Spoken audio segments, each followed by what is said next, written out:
My first time making a movie for a college class. I hope it works. So I wanted to talk to you about how we teach kids to learn how to read. The first thing that they need to have is letter recognition. Letter recognition is when they recognize the letters A, B, C. They know what the uppercase and what the lowercase letters look like, and then you move from there.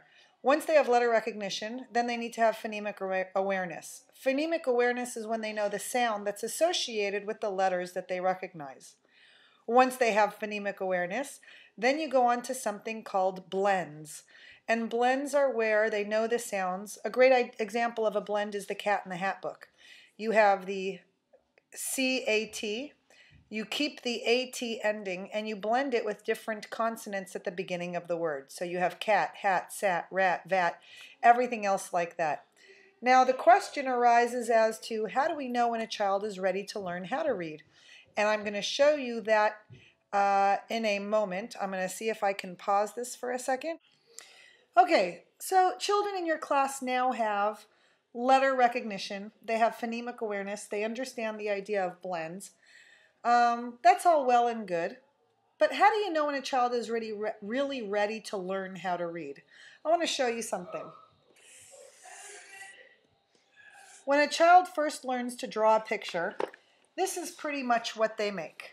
I hope you can all see this. They have this happy face or a picture of a person just kind of floating in space. Sometimes they'll add some arms and some legs to it, and this is kind of what their infantile kind of drawings look like. Sometimes they'll add a body and then they'll add some legs.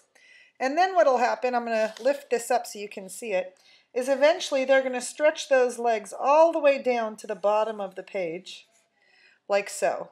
You might even have children who draw little people, and then they'll take the legs, and even from that little person, obviously not a very to scale kind of person, but you'll see the stretching of the legs. The reason why this is important to wait for is because this means that a child understands an object's orientation in space.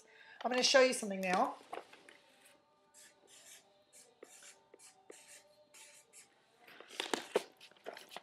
See these four letters here? They're all exactly the same letter. The only difference with them all is that their orientation in space is different.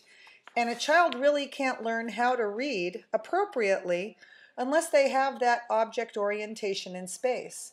They need that orientation in order to read clearly.